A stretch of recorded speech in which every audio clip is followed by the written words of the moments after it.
اعوذ باللہ السمیع العلیم من الشیطان الرجیم من ہمزہ ونفخہ ونفثہ بسم اللہ الرحمن الرحیم والفجر ولیال عشر والشفع والوتر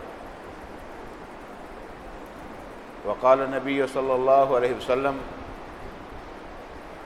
من رعا ہلال ذی الحجہ واراد ان یضاحی فلا یأخذ من شعرہ ولا من اظفارہ شیئا۔ ہر قسم کی حمد و ثناء کبریائی بڑھائی اللہ وحدہ لا شریک کے لیے، درود و سلام امام الانبیاء امام الحرمین امام القبلتین رسول خاتم پیغمبراں اشکوہ تاجداراں فیروغ گل ازاراں نیس دل و فقاراں تب و تاب کوہ فاراں بہار شبنم ستاں شباب نور بہاراں شہر یار مرسلاں فانوس ایوان جہاں میرے اور آپ کے ہادی مرشد رہنما پوری کائنات کے قائد اعلیٰ جناب محمد رسول اللہ صلی اللہ علیہ وآلہ وسلم کی ذات طر پر ہو۔ یہ ذو الحجہ کے ابتدائی 10 دن ہیں جن کو قرآن مجید میں ایام معلومات کہا گیا ہے، اور ایام تشریق ان کو ایام معدودات کہا گیا ہے۔ ایام معلومات وہ 10 دن ہیں جو ذو الحجہ کی پہلی تاریخ سے لے کر عید والے دن تک ہیں۔ یہ پہلے ابتدائی عشرہ یہ ایام معلومات ہیں، اور اس کے اندر تاکید کے ساتھ کہا گیا ہے کہ اذکروا اللہ فی ایام معلومات، اور معدودات کا بھی آتا ہے کہ ان ابتدائی پہلے 10 دنوں میں اللہ کا ذکر کریں۔ اب جب مسلمان سال بھر ذکر کرتا ہے، نمازیں پڑھتا ہے، صدقات و خیرات کرتا ہے، ہر نماز کے بعد اذکار کرتا ہے، نماز بھی اللہ کا ذکر ہے، پھر الگ سے اللہ تعالیٰ نے یہ کیوں کہا ہے کہ پہلے ابتدائی دنوں میں ذکر کریں، اور ایام تشریق قربانی والے دن کے بعد 3 دن جو ہیں ان کے ذکر کا کہا گیا ہے کہ وہاں اسپیشل ذکر کریں؟ تو اس کا مطلب یہ ہے کہ واقعی کوئی بہت بڑا عمل ہے۔ اور ایک بات یہ بھی ذہن میں رکھیں، سورہ فجر کی یہ جو ابتدائی میں نے آیات پڑھی ہیں والفجر، یہاں اللہ تعالیٰ فجر کی قسم اٹھا رہا ہے، ولیال عشر، اور پہلی 10 راتوں کی قسم اٹھا رہا ہے، والشفع والوتر، اور وہاں طاق اور جفت کی اللہ قسم اٹھا رہا ہے۔ اچھا، اللہ تعالیٰ کو ایسی چیزوں کی قسم اٹھانے کی کیا ضرورت ہے؟ بس ٹھیک ہے، چل رہا ہے۔ اللہ کو کیا ضرورت ہے؟ اللہ اصدق الصادقین ہے، احکم الحاکمین ہے، اسے کیا ضرورت ہے کہ وہ قسمیں اٹھائے؟ یہ بات ذہن میں رکھیں کہ جب اللہ تعالیٰ کسی قسمیں اٹھاتا ہے، اور پھر یہ ساری قسمیں کس چیز کی ہیں؟ اللہ کی مخلوق کی ہیں۔ اللہ کی مخلوق کو یہ لائق نہیں ہے، یعنی انسانوں کو لائق نہیں کہ وہ غیر اللہ کی قسم اٹھائیں۔ اللہ کو لائق ہے کہ وہ جس چیز کی مرضی قسم اٹھائے۔ یہ عقیدے کی بات ہے، اس کو ذرا ذہن میں رکھیں، بڑا اہم مسئلہ ہے۔ جیسے آج ہم اپنے بیٹے کی قسم اٹھا لیں جی، کئی قسموں کے طریقے ہم نے معاشرے میں، قرآن سر پہ رکھو جی، بیٹا اٹھا کے آپ فلاں دربار کا کنڈا کھولو، یہ غیر شرعی قسمیں ہیں۔ شرعی قسم یہ ہے کہ مسلمان اللہ کے علاوہ کسی چیز کی قسم نہیں اٹھا سکتا۔ اللہ کو لائق ہے کہ وہ جس چیز کی چاہے قسم اٹھائے۔ اور جب قرآن مجید میں اللہ قسمیں اٹھاتا ہے اور پھر آگے ذکر کرتا ہے تو اسے کہتے ہیں قسم، آگے جواب قسم ہوتا ہے۔ اللہ کی ہر بات بڑی اہم ہے، اللہ کی ہر بات پہلی بات سے زیادہ اہم ہے، مگر اللہ تاکید کے لیے اللہ تعالیٰ قسمیں اٹھا کر کہتا ہے تاکہ اس کو یقین آئے، یہ خبردار ہو جائے، متوجہ ہو جائے، اسے اٹینشن لینی ہے کہ آگے جواب قسم ہے، اور جواب قسم کوئی بہت بڑا امر جلیل بیان ہونے والا ہوتا ہے۔ اللہ تعالیٰ نے فجر کے وقت کی قسم اٹھائی ہے، 10 راتوں کی قسم اٹھائی ہے، اور عرفہ والے دن کی اور قربانی والے دن کی قسم اٹھائی ہے۔ شفع والوتر، وتر کہتے ہیں یوم العرفہ کو، یہ 9 کو ہوتا ہے، اور شفع جفت کو 10 تاریخ کو قربانی ہوتی ہے۔ یہ بات ذہن میں رکھے، اور رسول اللہ صلی اللہ علیہ وسلم نے فرمایا کہ جس کا ارادہ ہے قربانی کرنے کا اور اس نے چاند دیکھ لیا، پھر وہ اپنے ناخن اور بال نہیں کاٹے گا، وہ ناخن اور بال نہ کاٹے، یہ رسول اللہ صلی اللہ علیہ وسلم کا طریقہ ہے۔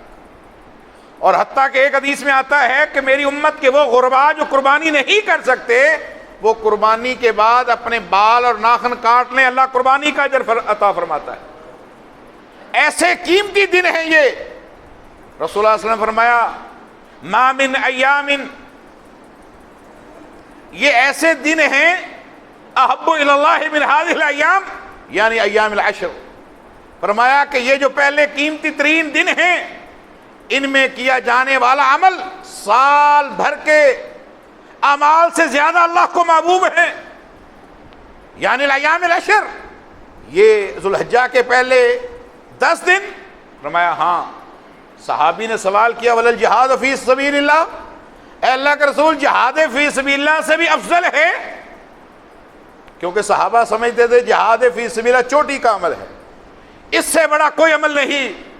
آپ نے فرمایا ولل جہاد فی سبیل اللہ، ہاں ان 10 دنوں میں کیا جانے والا عمل جہاد فی سبیل اللہ سے بھی بڑا عمل ہے۔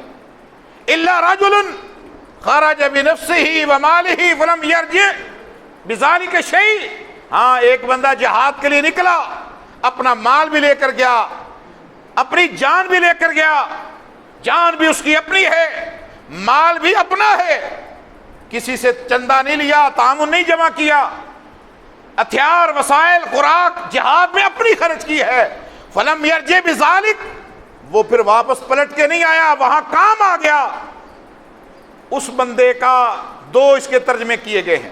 ایک یہ کہ اس بندے کا عمل ان دنوں میں گھر میں بیٹھنے والے بندے کے عمل کے برابر ہے، اور ایک میں یہ ہے کہ نہیں وہ افضل ہے، مگر جو سیاق و سباق سے بات سمجھ آتی ہے وہ یہی ہے کہ جب جہاد ایک بندہ عام دنوں میں جہاد کرتا ہے اور اس کے مقابلے میں ایک بندہ گھر میں بیٹھ کر ذکر و اذکار ان ایام میں کرتا ہے، روزے رکھتا ہے، صدقہ کرتا ہے، نمازیں پڑھتا ہے، قربانی دیتا ہے، یہ عام دنوں کے جہاد کرنے والے سے افضل ہے، اگر وہ مال جان دے دے تو پھر برابر ہے۔ اب آپ ذرا اندازہ کریں کتنا چوٹی کا یہ عمل ہے جو ان دنوں میں کیا جا رہا ہے۔ آپ جو آج کا جمعہ پڑھ رہے ہیں، یہ جمعہ باقی پورے سال کے جمعوں سے افضل ہے۔ آج جو آپ نماز پڑھ رہے ہیں، یہ نماز باقی سال بھر کی نمازوں سے افضل ہے، یہ بات ذہن میں رکھیں۔ اور حدیث میں آتا ہے کہ ان دنوں میں ہر عام عمل بھی 700 گنا بڑھا دیا جاتا ہے، 700 گنا۔ رمضان میں 70 گنا کا حدیث میں آتا ہے، 70 گنا بڑھ جاتا ہے، ان دنوں میں 700 گنا۔ اور یہ 10 دن عمومی طور پر پورے سال کے باقی کسی بھی مہینے کے 10 دنوں سے افضل ہے۔ اور آپ جانتے ہیں ہم ایک حرمت والے مہینے سے گزر رہے ہیں، ذو الحجہ حرمت والا، ذو القعدہ حرمت والا، آگے محرم حرمت والا، رجب حرمت والا، یہ 3 مہینے پیدر پہ ہیں جن کے بارے میں اللہ کہتا ہے ان عدت الشہور عند اللہ 12 شہرا فی کتاب اللہ یوم خلق السماوات والارض۔ ہم نے مہینوں کے نظام، کائنات کے نظام کو چلانے کے لیے جو ہم نے تقویم بنائی ہے، جو کیلنڈر تیار کیا ہے، ہم نے اس کے لیے 12 مہینے تیار کیے ہیں۔ اللہ نے نظام کو چلانے کے لیے بھی ہمیں تاریخیں بھی دی ہیں، مہینے بھی دیے ہیں۔ سسٹم کو چلانے کے لیے کسی اور سے بارو کرنے کی ہمیں ضرورت نہیں ہے۔ یہی تو بات ہے کہ یہ دین حق ہے، مگر کہنے کی حد تک، عمل کی حد تک مسلمان اس میں کمزور پڑ گئے ہیں۔ ان عدت شہور عند اللہ 12 شہرا، اللہ کے ہاں مہینوں کی گنتی وہ 12 ہے۔ اور یہ کب شروع ہوئے؟ یوم خلق السماوات والارض، جب اللہ نے آسمان و زمین کی تخلیق کی تو اللہ نے اس کائنات کے نظام کو چلانے کے لیے 12 مہینے مقرر کر دیے۔ منہا اربعۃ حرم، ان میں پھر 4 مہینے اللہ نے حرمت والے رکھے۔ ایک تو ہم مہینہ گزار چکے، دوسرے میں ہیں، تیسرا محرم آنے والا ہے، مگر ہمیں ان چیزوں کا پتہ بھی نہیں اور اہتمام بھی نہیں. ہمیں ان چیزوں کا اہتمام بھی نہیں, ہمیں پتہ ہی نہیں کہ ہم نے یہ دن کیسے گزارنے ہیں. اللہ نے اسپیشل اس لیے کہا ہے کہ اس میں اللہ کا زیادہ ذکر کرو. اور ایک روایت میں آتا ہے کہ جب کوئی بندہ ذکر کرتا ہے اور وہ سبحان اللہ الحمدللہ اللہ اکبر یہ کوئی بھی ذکر کرتا ہے تو یہ ذکر شہد کی مکھیوں کی مانند اللہ کے عرش کے ارد گرد گھومتی رہتی ہیں, بنبناتی رہتی ہیں. یہ اللہ کا ذکر ہے جو اللہ کے عرش کے ارد گرد جو آپ یہاں کرتے ہیں وہاں تک پہنچا ہوتا ہے. اللہ اکبر. اور ایک دن کا روزہ, صرف ایک دن کا روزہ, رسول اللہ صلی اللہ علیہ وسلم فرمایا کہ ایک دن کا روزہ, 9ویں تاریخ کا روزہ, فرمایا کہ وہ یکفر سنۃ الماضیہ والباقیہ, اگر ایک دن کا روزہ رکھ لیا جائے سابقہ گزرے ہوئے ایڈوانس آنے والے 2 سالوں کے گناہ اللہ معاف کر دیتا ہے. 2 سال کے گناہ معاف, پچھلے گزر گئے ایڈوانس آنے والے. اور اگر ڈیلی روزہ رکھا جائے, ان 10 دنوں میں ڈیلی روزہ رکھ لیا جائے تو اب وہاں بھی ترمذی شریف کی صحیح روایت ہے کہ اس کا ایک ایک روزہ بصیام سنۃ, 1 سال کے روزوں کے برابر اجر رکھتا ہے. اس کا ایک رات کا قیام بقیام لیلۃ القدر, اس کے ایک رات کا قیام لیلۃ القدر جتنا اجر و ثواب رکھتا ہے. ہم تو ایک لیلۃ القدر تلاش کرتے کرتے معاشرہ اہتمام کرتے ہیں نا, یہ 10 راتیں لیلۃ القدر کے برابر اجر رکھتی ہیں. یہ الگ بات ہے, اجر ہونا اور ہے, اجر ہونا اور ہے, وہ عمل ہونا اور بات ہے. جس طرح کے کئی اعمال آتے ہیں, فلاں عمل کریں حج جتنا ثواب, حج جتنا ثواب ہے مگر حج ادا نہیں ہوتا. بھائیو یہ کمائی کے دن ہیں, یہ کمائی کے دن ہیں, یہاں زیادہ اعمال جمع کر لو اور صحابہ پر قربان جائیں. کیا ان کے مزاج تھا, کیا ان کا مزاج تھا. اس پر بڑے موضوع اللہ تعالیٰ نے توفیق دی, میں نے تخیلات صحابہ پر جمعے پڑھائے, مگر ایک واقعہ آپ کو سنا دیتا ہوں. عبداللہ بن عمر بن عاص رضی اللہ تعالیٰ عنہما, انہوں نے شادی کی. جب شادی کی تو بیوی کے پاس نہیں جاتے, رات کو قیام ساری رات مصلی پر اور دن کو روزہ. بیوی نے شکایت کی سسر کو, عمر بن عاص رضی اللہ تعالیٰ عنہ کو, کہ جی میرے شوہر کا عجیب معاملہ ہے, رات بھر مصلی پر ہوتا ہے, دن کو روزہ رکھ لیتا ہے, میرے حقوق نہیں پورے کرتا. انہوں نے رسول اللہ صلی اللہ علیہ وسلم کو شکایت کر دی کہ یا رسول اللہ عبداللہ کا عجیب معاملہ ہے, کیا ہوا؟ یہ ہے. فرمایا اس کو بھیجو میرے پاس. حضرت عبداللہ گئے تو آپ نے فرمایا کہ بھئی یہ کیا حرکت کر رہے ہو؟ اس نے کہا یا رسول اللہ میں اس لیے کر رہا ہوں کہ میں خیر کو جمع کرنا چاہتا ہوں. صحت ہے, جوانی ہے, وقت ہے, سہولت ہے, مولت ہے, میں خیر جمع کر رہا ہوں. آپ صلی اللہ علیہ وسلم نے اس کو شاباش دی کہ کیا بات ہے, کیسے کمال کے لوگ ہیں, راتوں کو مصلوں پر ہوتے ہیں, دنوں کو روزے رکھتے ہیں, بڑا کمال کا چوٹی کا بندہ ہے. نہیں, آپ نے فرمایا کہ بات سنو, تم صرف ہر مہینے ایام 20 کے روزے رکھ لو, ایام 20 کے روزے رکھ لو, 3 روزے صرف رکھ لو, سال بھر کے روزوں کا اللہ تمہیں اجر عطا فرمائے گا. یہ میرا عمل نہیں ہے جو تو کر رہا ہے. جس عمل پر میرے مہر نہیں ہے وہ ایسے ہی ہے جیسے اسٹیٹ بینک کی مہر نہ ہو, نوٹ اس سے زیادہ قیمتی ہو, کاغذ زیادہ بہتر ہو, پرنٹنگ زیادہ اعلیٰ ہو, سیاہی زیادہ بہتر ہو, مگر اس کا کوئی فائدہ نہیں, وہ جو نوٹ جعلی ہے اس لیے کہ اس پر اسٹیٹ بینک کی حکومت کی طرف سے اس نوٹ کی کوئی تائید و تصدیق نہیں. اسی طرح وہ عمل اللہ کے ہاں ناقابل قبول ہے جس پر محمد رسول اللہ صلی اللہ علیہ وسلم کی کوئی مہر نہیں. یہ ہے عشق. اصل میں عشق لفظ کہہ دینا کافی ہے نہیں, اپنے عمل میں لانا, یہ اپنے عمل میں لانا, یہ محبت رسول ہے. اب آپ نے اس کو ڈسکریج کیا ہے صحابی کو, یہ تمہارا عمل صحیح نہیں. اللہ اکبر. اسی طرح حدیث میں آتا ہے, حضرت برا کہتے ہیں میرے خالو نے عید پر جانے سے پہلے جانور ذبح کر دیا. عید پر جانے سے پہلے رسول اللہ صلی اللہ علیہ وسلم عید کے لیے نکلے, آپ نے دیکھا ایک گھر سے خون باہر کی طرف آ رہا ہے. آپ وہاں رک گئے, آپ نے پوچھا بھئی یہ خون کس چیز کا ہے؟ انہوں نے کہا یا رسول اللہ قربانی کے جانور ہے. ہم نے جانور ذبح کر دیا ہے۔ فرمایا وہ کیوں؟ کہا اس لیے کہ عید کے بعد تو سارا مدینہ ہی کرے گا نا، اور غریبوں مسکینوں کے گھروں میں گوشت چلا جائے گا، ہم چاہتے ہیں سب سے پہلے ہمارا گوشت غریبوں کے پاس پہنچے۔ کیا جذبہ ہے کمال کا، کتنی اعلیٰ سوچ ہے، کتنا پاکیزہ ان کا تخیل ہے۔ رسول اللہ صلی اللہ علیہ وسلم نے فرمایا اذبح مکان اخری انہا لحم الشاۃ، یہ تو ایک گوشت کا لوتھڑا جا تھا جو تم نے کیا ہے، قربانی اگر کرنی ہے تو اس کی جگہ پر نیا جانور ذبح کرو، یہ قربانی نہیں۔ کتنا فرق ہے، آدھے گھنٹے کا ہو گیا ہوگا، گھنٹوں لمبے لمبے 3 بجے 4 بجے تک خطبے ہماری طرح ہوتے ہوں گے؟ نہیں، رسول اللہ صلی اللہ علیہ وسلم مفصل خطبہ دیا کرتے تھے۔ آپ نے فرمایا انہا لحم الشاۃ، یہ ایک گوشت کا لوتھڑا تھا، اگر قربانی کرنی ہے تو اذبح مکان اخری، نیا جانور ذبح کرو۔ یہاں وہ مسئلہ ہے، اس بات کو بھی سمجھ لیں، جو لوگ کھیرا کرتے ہیں، کھیرا کرتے ہیں۔ اچھا عجیب تقسیم بنائی ہوئی لوگوں نے، وہ جی بکرا سال سے بڑا ہو اور چھترا وغیرہ وہ سال کا ہو جائے تو بس ٹھیک ہے۔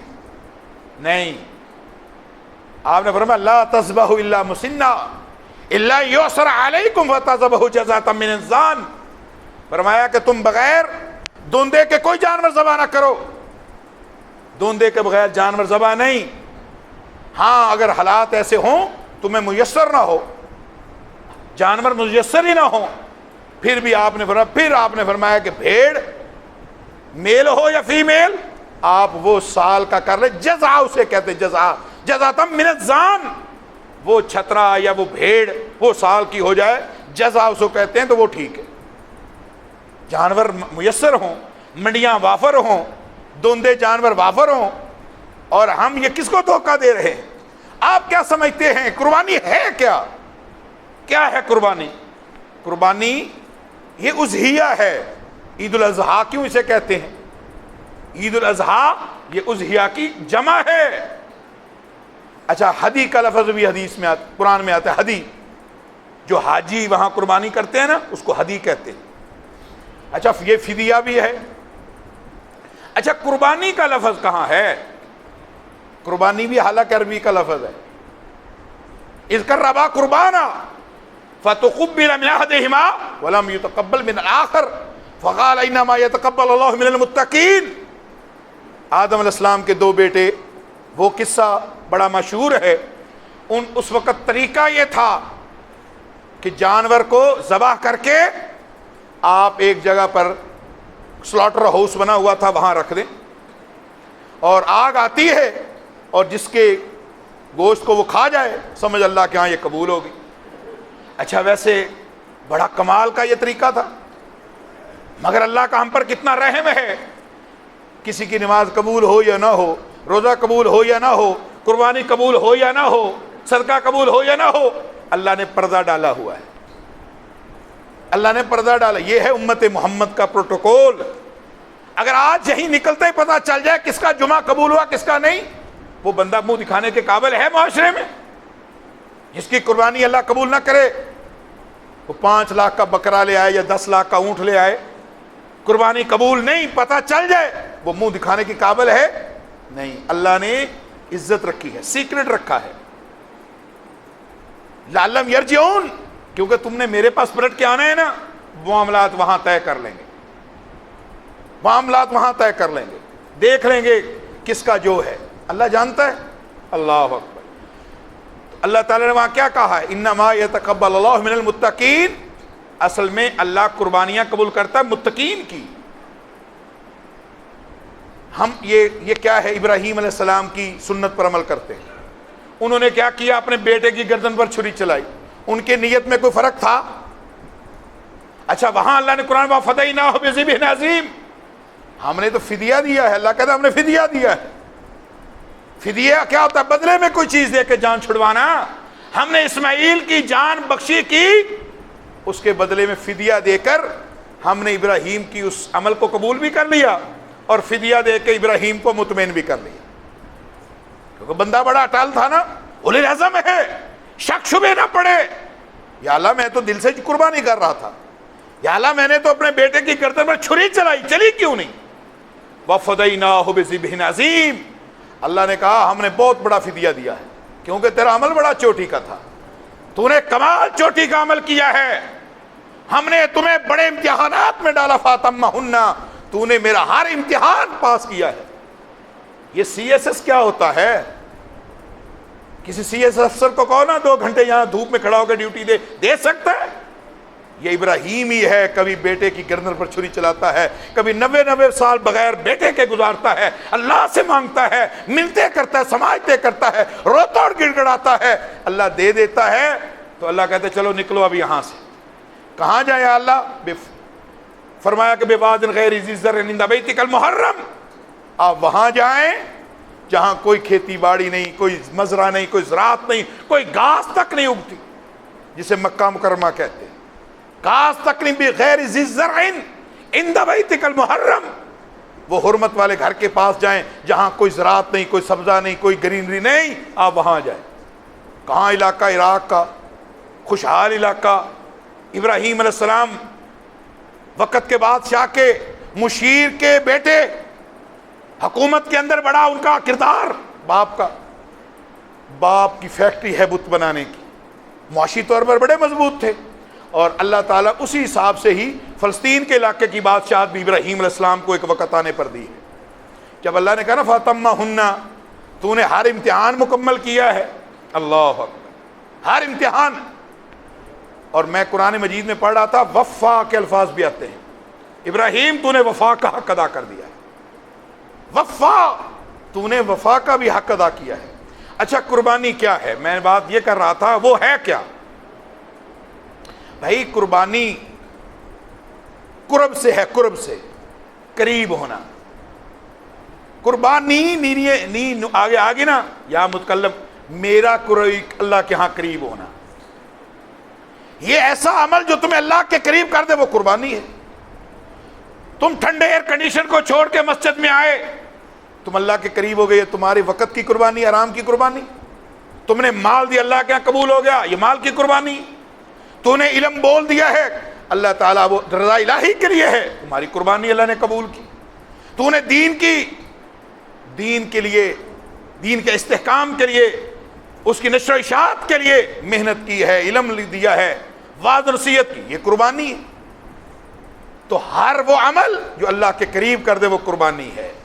مگر یہ جو قربانی ہے یہ اصل میں ابراہیم و اسماعیل کو ٹریبیوٹ پیش کرنے کا یہ عمل ہے۔ ہم ان کو ٹریبیوٹ پیش کرتے ہیں، خراج تحسین پیش کرتے ہیں، اور ہم اس عمل کو اللہ نے جاری و ساری رکھا ہے جو انشاءاللہ قیامت تک جاری و ساری رہے گا۔ مگر وہ تب قبول ہوگا جو ابراہیم علیہ السلام کے جذبے والا عمل ہوگا۔ تو اگر اس کے پیچھے جذبہ وہ نہیں ہے تو پھر قربانی نہیں ہے، عقیدہ ابراہیم والا نہیں، شکل و صورت ابراہیم والی نہیں، معاملات ابراہیم علیہ السلام والے نہیں۔ اچھا ایک آ کے سال کے بعد جانور ذبح کر دینا، یہی قربانی، یہی قربانی ہم نے سمجھی، یہ سمبولک عمل ہے، یہ ایک سمبولک ہے۔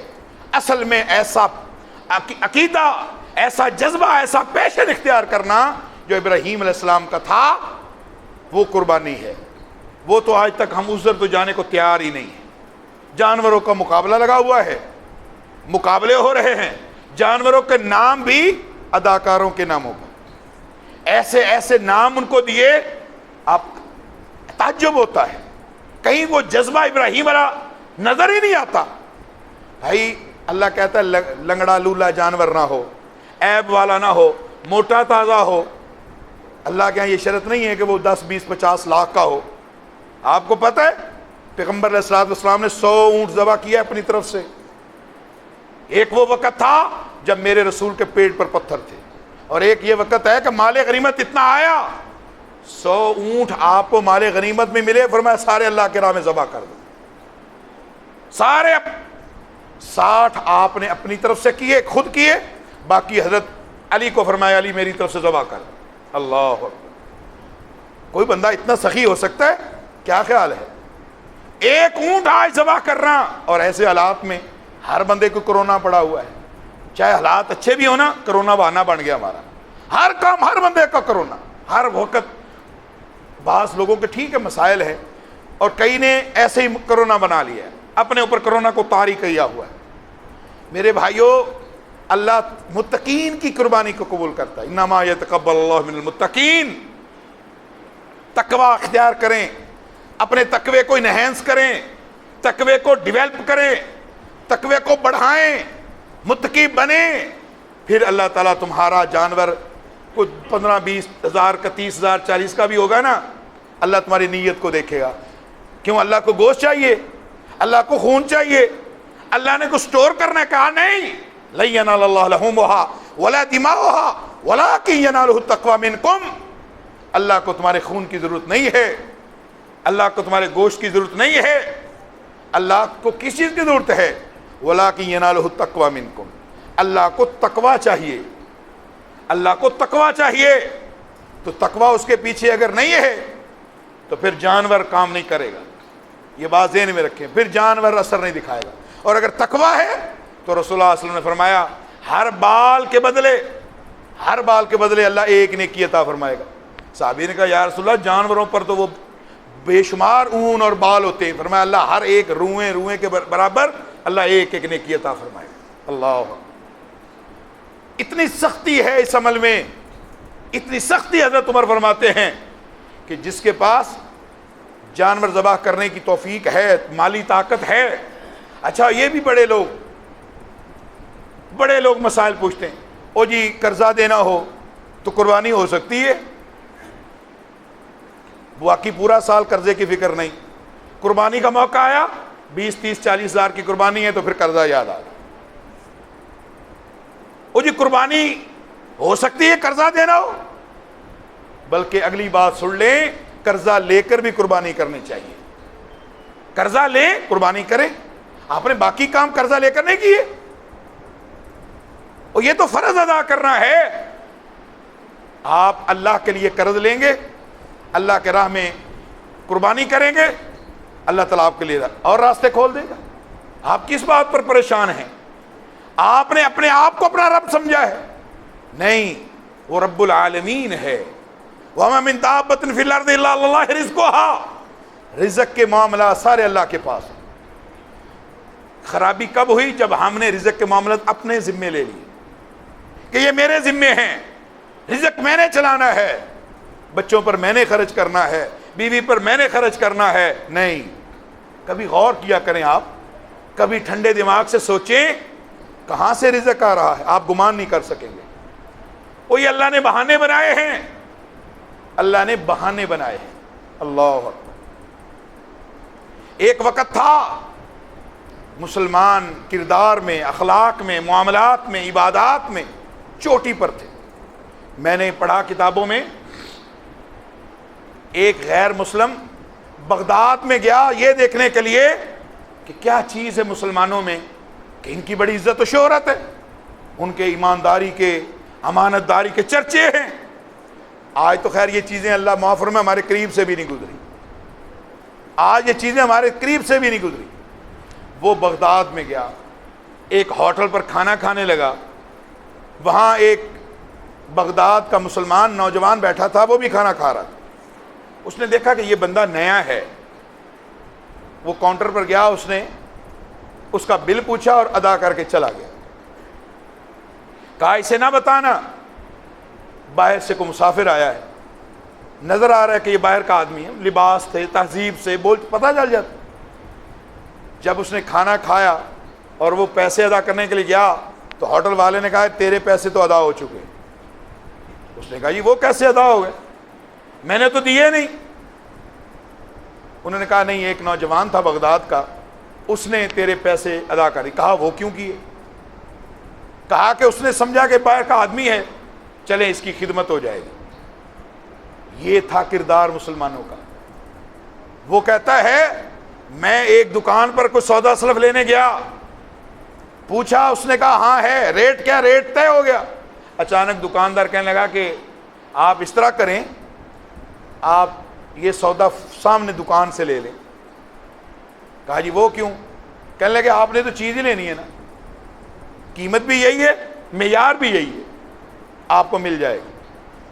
انکار کر دیا اس نے، وہ وہاں گیا، وہاں سے خرید لی، مگر اب اس کے ذہن میں آیا کہ آخر یہ تو پتہ کروں اس نے یہ ایسا کیا کیوں، چیز پاس نہ ہو تو وہ تو الگ بات ہے۔ وہ اس نے واپس گیا چیز خرید، کہا اچھا یہ بتا دے تو نے یہ کیوں کیا؟ اس نے کہا میں صبح سے بیٹھا ہوں، شام ہونے والی ہے، اللہ نے مجھے بہت رزق دیا ہے، وہ میرا بھائی بیچارہ صبح سے اکیلا بیٹھا ہے، کوئی کسٹمر اس کے پاس نہیں آیا، میں چاہتا ہوں کہ یہ بھی کچھ کما کر بچوں کے لیے لے جائے۔ یہ تھا کردار، یہ کردار جب تھا مسلمانوں کا تو پھر دنیا میں عزت ملی، پھر پیغام جاتے تھے، خطوط جاتے تھے، علاقے فتح ہوتے تھے، خطوط جاتے تھے پوری دنیا سے، خراج مدینہ کی سلطنت میں آتا تھا، اور آج ہمارا خراج نکل مسلمان ملکوں سے آئی ایم ایف میں جاتا ہے، ورلڈ بینک میں جاتا ہے، G20 لیتے ہیں، G8 لیتے ہیں، الٹی ہوگی نا گیم ساری۔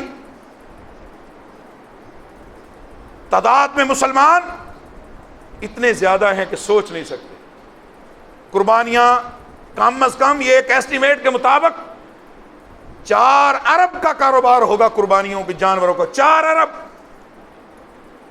لِیَشْهَدُوا مَنَافِعَ النَّاسِ قرآن کہتا ہے قربانی کرو، تقویٰ بھی ہے اور لوگوں کے لیے منافع بھی ہے، اللہ تیری عظمت پر قربان جائے، لوگوں کے لیے کاروبار بھی، جانور بیچنے والا پیسے کمائے گا، خریدنے والا پیسے کمائے گا، ٹرانسپورٹیشن ہوگی پیسے آئیں گے، چارہ بکے گا پیسے آئیں گے، کسائی من ماری کے پیسے مرضی کے لے گا، آپ اس کے چمڑا، اس کا گوشت، آپ ذرا اندازہ کریں کتنا بزنس ہے۔ اللہ نے کہا لِیَشْهَدُوا مَنَافِعَ النَّاسِ، اس میں قربانیوں میں، حج میں پیسہ بھی ہے، لوگوں کا فائدہ بھی ہے اور تقویٰ بھی ہے۔ فائدہ تو دنیا کا ہو جائے گا اور اگر تقویٰ نہیں تو قبول نہیں ہوگا۔ تو اللہ نے کیا کہا؟ انما یتقبل اللہ من المتقین، یہ قربانیاں یہ ہم متقین کی قبول کرتے ہیں۔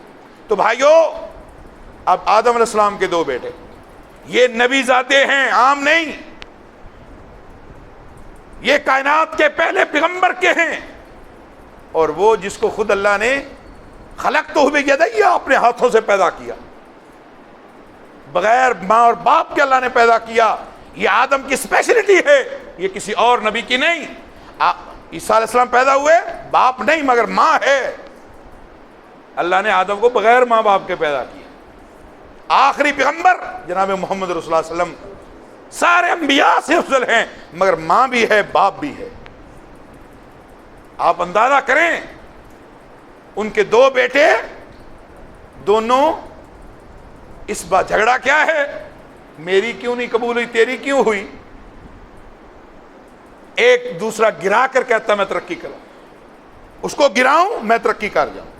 اگر کسی کو نہ بھی گرایا جائے تو ترقی نہیں ہو سکتی۔ ان اول من سن فی الارض، سب سے پہلے جس نے دنیا میں قتل کی بنیاد رکھی وہ آدم علیہ السلام کا بیٹا ہے۔ جتنے قتل ہوں گے حدیث میں آتا ہے اس کا حصہ گناہ کا ان کو ملے گا۔ کیوں؟ غلط دروازہ کھولا۔